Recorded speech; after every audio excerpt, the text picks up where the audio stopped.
señor director, muy amable. El contador Juan Jumber con nosotros. ¿Cómo le va? Muy bien, Alejandro, muchas gracias por la invitación. Gracias por venir. Un buen año bueno, igualmente, para el programa. Igualmente para usted. Bueno, ¿cómo estamos económicamente? ¿Tenemos que estar preocupados, no preocupados? Hay datos que sí, que generan preocupación, como la inflación, entre otras cosas. Pero en la provincia de Jujuy, ¿cómo impacta, contador, todo esto? El contexto. La situación económica se deterioró desde mayo del año pasado, crecientemente hasta fin de año prácticamente. Todavía digamos, fruto de esta crisis cambiaria que hubo, que se ha logrado controlar a partir de noviembre y todavía tiene efectos, ¿no? Es decir, básicamente la parada de la actividad económica, que a pesar de ello no logra aún frenar la inflación. La ha bajado de un 6,5 que llegó en un momento pico hasta ahora que dio 2,9 enero, por encima de lo esperado, que se esperaba 2,5. Es de esperar que en los meses subsiguientes esto baje, pero evidentemente todavía estamos en una situación compleja. Creo que se va a ir recomponiendo porque, por ejemplo, ahora aumentan todas las asignaciones que tienen que ver con jubilaciones, pensiones, AOH y todos los planes en un casi 11%, y esto es una recomposición del poder de compra que se ha visto bastante afectado el año pasado. En marzo va a haber una nueva recomposición del 10 y pico, o sea, un total de un 21%, que va a permitir que este sector, que es el más deteriorado, digamos, de niveles de ingreso históricamente en la Argentina, bueno, respire un poco más, ¿no es cierto? Porque ha sido el sector más afectado por su bajo nivel de ingresos.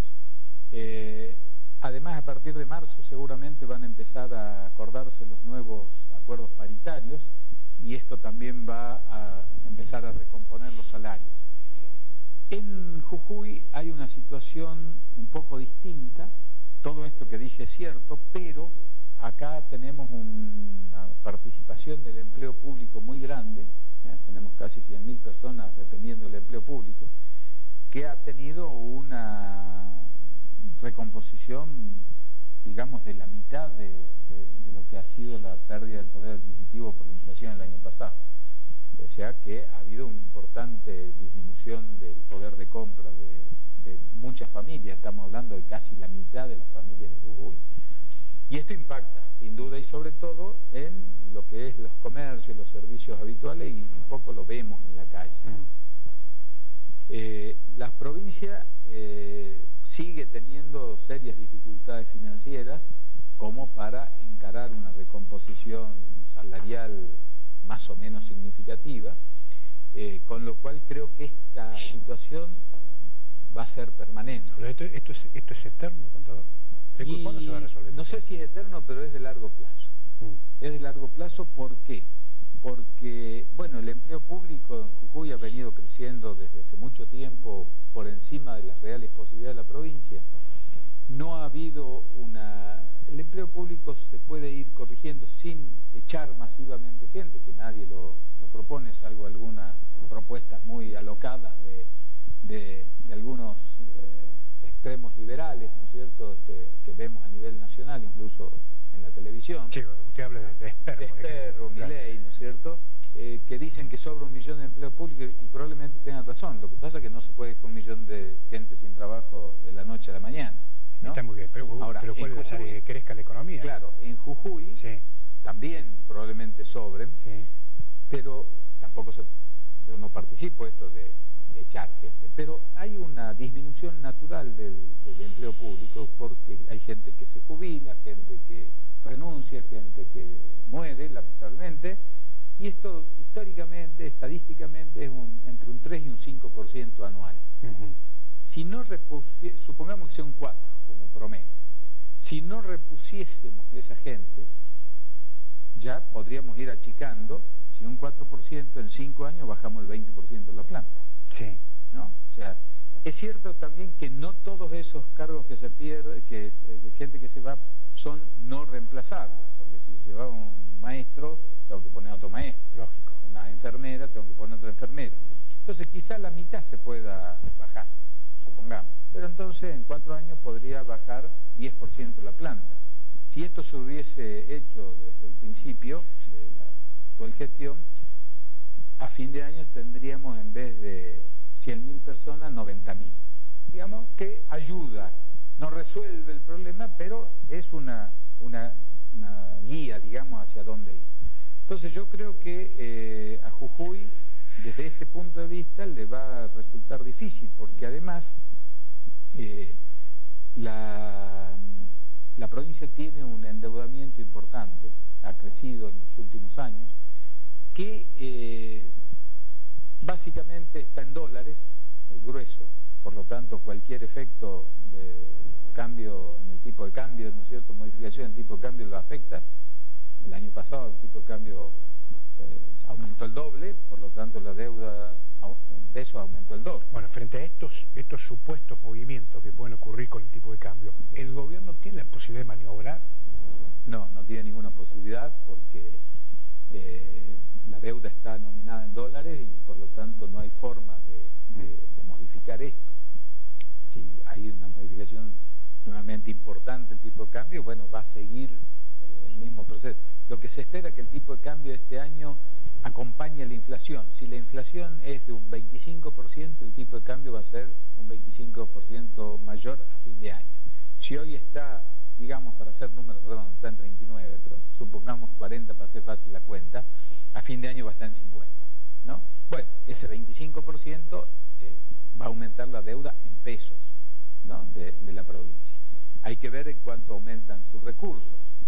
Deberían aumentar por lo menos el 25% para que la situación no cambie, no empeore, digamos. Si aumentasen los recursos más del 25%, bueno, mejoraría la situación. Pero no es muy esperable que esto ocurra, que lo esperable sería que por lo menos aumenten lo mismo, para no modificar.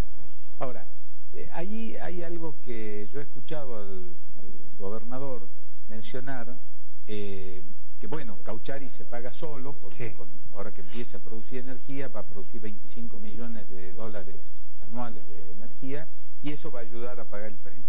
Yo hice una evaluación del proyecto con los escasísimos datos que he podido conseguir, incluso no de acá, sino de alguna publicación internacional en materia de energía, y en realidad este proyecto, que se evalúa a 30 años, que es lo normal, recién en el año 15 va a terminar de recuperar la plata que hay que pagar para devolver los préstamos y sus intereses. O sea, 15 años, de acá a 15 años. De acá a 15 años, ¿no? Suponiendo que se facture los 25 millones, que el costo sea... Sí, que los números estén calzados, para devolver la plata. Que sea así, para devolver el capital y pagar sus intereses. Acá hay dos préstamos, uno a 15 años del Eximbank chino, ¿no?, que es una tasa buena, 3,5%, y otra el bono verde que emitió la provincia, bastante caro, de casi 9% anual en dólares, pero que es a 3 años. Esto se viene pagando intereses semestrales y al final hay que pagar todo junto. Por lo tanto, los primeros años, incluso no solamente que los 25 millones de generación de Cauchari no va a poder usarse para otra cosa, sino que no va a alcanzar para devolver esta plata. Va a haber que poner plata encima, sobre todo en los primeros 3 años. Después empieza a haber que ponerse un poco menos de plata, hasta que al final, en el año 15, ya, o sea, a partir del año 16, bueno, podrá el gobierno que le toque en ese momento empezar a disponer esos 25 millones de dólares para otras cosas, digamos, ¿no? Entonces, hay que tener cuidado, porque yo lo escuché al gobernador decir que ahora está tramitando un préstamo de 300 millones de dólares para con el BID para educación. Es por el tema infraestructura. Para infraestructura. Sí, claro, para arreglar las escuelas. Exactamente. Que, bueno, yo creo que es importante. Ahora, dice, esto se va a pagar con Cauchari. Bueno, señor gobernador, hasta dentro de 15 años no puede disponer plata de Cauchari, porque está ya destinada para devolver los préstamos que se ha tomado para Cauchari. Incluso los primeros años va a tener que poner plata encima. Después la va a ir recuperando, digamos. Pero hasta dentro de 15 años no le va a sobrar un peso de ahí. Así que no espere sacar de ahí para devolver el nuevo préstamo, porque no va a haber. Se tomó, por ejemplo, un préstamo de 30 millones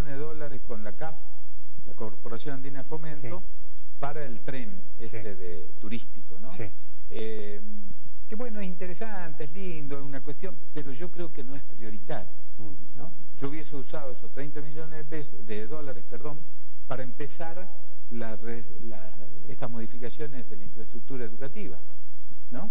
Mucho menos de lo que dicen que se necesita, pero empezaríamos. El tren, yo anduve por el norte un par de semanas, yo lo veo muy parado, sí, la obra, no veo que avance, con lo cual, pero además ese tren no va a producir un excedente. Es más, creo que va a haber que subsidiarlo, como generalmente ocurre en todo el mundo. Entonces, son lujos que nos podríamos dar, y ojalá pudiéramos darnos estos lujos, pero no es el momento. Yo creo que ha sido un error estratégico de esta definición en este momento. Ahora, la deuda tiene un problema. Seguro. Ahora, le pregunto, el gobierno tiene fama de no pagarle a nadie. Hay una deuda, por ejemplo, de comedores y Plaza No de 4 meses que llega a los 100 millones de pesos. Y después habrá deudas con otros sectores, con otros proveedores, no importa. Ahora, ¿esto por qué pasa? ¿Porque no hay plata o porque hay ineptitud para administrar? Bueno, ¿una combinación de las dos cosas? No, yo creo que lamentablemente no tenemos un dato esencial, que es el informe trimestral que la Tesorería está obligada a producir por mandato constitucional. La Constitución le dice que cada 3 meses tiene que emitir un informe de los ingresos y egresos. ¿Ante quién? Públicamente. Ajá. Si voy yo, mira, hace 40 años, ¿no? Cuando no había computadora, no había internet, no había nada, uno iba a la Tesorería de la provincia, entraba en la planta baja de la Casa de Gobierno, se iba a mano izquierda y pegado en las ventanas de la Tesorería estaba el informe del Tesoro. Se lo podía ver cualquiera. Hoy, con toda la tecnología, debería estar colgado en la página de internet de la Tesorería o del Ministerio de Hacienda. Esto no está. Ahí uno podría saber cuál es, esto técnicamente se llama la deuda flotante, en la que está permanentemente, que se paga, se contrata nueva, y ahí podríamos saber si hay atrasos mayores o menores, ¿no es cierto? Y ver cuál es esta otra deuda que no está incluida en los hoy casi 45.000 millones, que es la deuda pública consolidada. A eso hay que agregarle la deuda flotante, que no sabemos cuánto es. Yo por lo menos no sé cuánto es, porque no está publicada. Deberíamos pedirle al gobierno que la publique, porque es sano que esto se sepa. Bueno, si después hay o no ineptitudes, no lo puedo decir, pero yo creo que más que nada es que falta plata. Yo creo que fundamentalmente falta plata. Probablemente en algunos sectores haya atrasos, demoras, estas incapacidades de gestión, ¿no es cierto?, que agravan la situación, pero en general yo creo que es un problema de plata, ¿no? Que no sabemos la magnitud, porque no conocemos el informe del Tesoro trimestral que debe emitir la Tesorería por imperio constitucional. Mirando un poco más largo, el gobierno tuvo cuando se instaló, una propuesta que a mí me interesó, me parecía interesante, que era la creación de este Consejo de Planeamiento Estratégico. Esto no funcionó nunca. Que hizo un gran lanzamiento en el Teatro Mitre, trajeron gente del exterior, jujeños del exterior, que iban a contribuir, bla, bla, bla. Fue una mise en scène y ahí murió. Nunca más se supo qué pasó con eso, aunque sigue existiendo. En la calle San Martín hay una casa alquilada que dice Consejo de Planeamiento Estratégico, hay un director ejecutivo designado ahí. Nunca se supo, yo por lo menos no supe nunca qué hizo, si hizo algo. Ahora que consume costos, seguro que consume costos. Creó una Secretaría de Planeamiento Estratégico que asumió un colega, que la verdad que no sé si está en funciones, porque nunca escuchó nada, capaz que no está más en funciones, pero nunca hemos sabido de esto. Y eso era importante porque era mirar la provincia, no solo la coyuntura, el corto plazo, sino mirarlo a largo plazo. Y ahí sí hace falta la participación de todos los sectores, de todas las miradas políticas y de la sociedad civil. ¿Usted cree en esa misma línea de razonamiento que la provincia hoy necesita un Consejo Económico Social con rango constitucional? Yo no sé si el rango constitucional... Salta funciona así, ¿eh? Sí, porque esto nos llevaría a tener que reformar la Constitución, que yo creo que hay que reformarla, pero, digamos, si podríamos empezar como está. Creo que eso se creó por una ley, incluso en el primer paquete de leyes que envió el gobernador Morales en diciembre del 2015, pero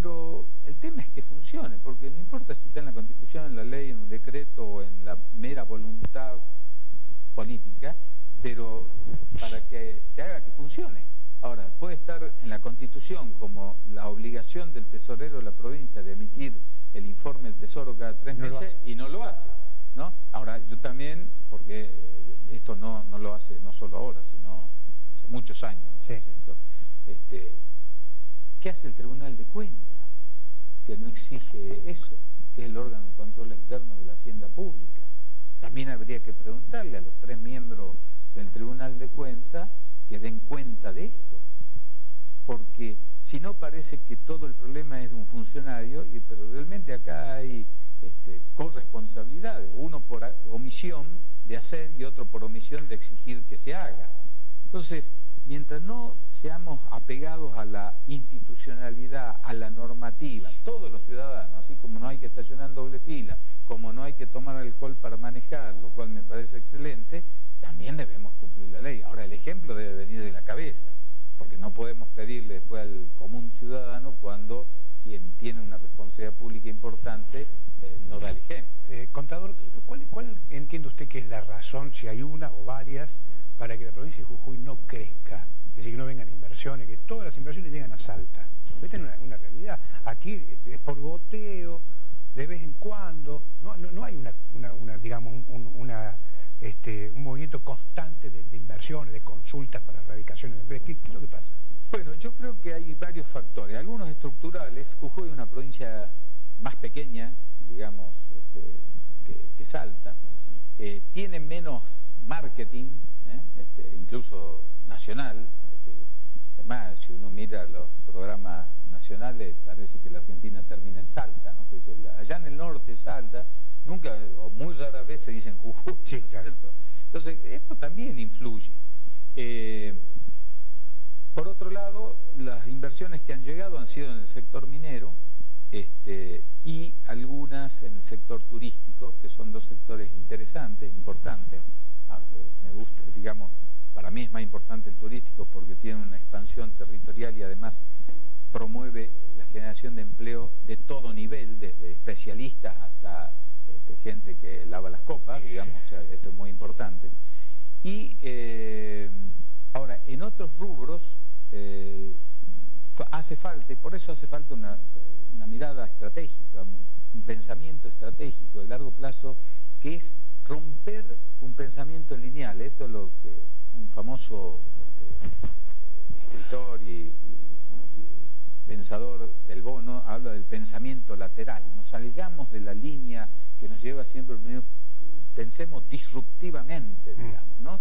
Porque si no vamos a seguir pensando que el azúcar, que la caña, que el tabaco, y resulta que esas 2 principales actividades históricas de Jujuy están amenazadas por su enfrentamiento con la salud, y vamos a perder esa lucha. Entonces hay que pensar qué hacemos con esto, ¿no? Sin eliminarlas, pero a ver, yo he publicado hace un tiempo algún post en que el tabaco, hay ya investigaciones a nivel mundial de universidades en Australia, en Canadá, que hablan del uso del tabaco no para producir cigarrillos, sino para producir proteínas para uso médico. Bueno, acá debería el gobierno, la cooperativa y la Cámara del Tabaco a través de su estación experimental, la universidad, estar contactando con estas universidades para el mundo para ver cómo empezamos a abrir un caminito por este lado que llevará 10 años. Pues si no lo empezamos hoy, los 10 años no llegan nunca, digamos, ¿no? Así es. Bueno, hay que romper este pensamiento lineal, tratar de pensar en cosas distintas. Pensamiento lineal por lateral. Pensamiento lateral. Edward del Bono. Lo recomiendo a leerlo. Los chicos, alumnos míos de la facultad lo conocen y muchas otras gente seguramente, pero creo que es importante. Es romper esta forma que nos lleva a pensar siempre en el mismo sentido. Él tiene 7 sombreros para pensar, dice, de distintos colores, que según el color pensamos de distintas maneras. Es un ejercicio interesante. Gracias, Juan. Gracias a ustedes. Gracias por venir. Juan Jumber con nosotros. Nos reencontramos mañana. Chao.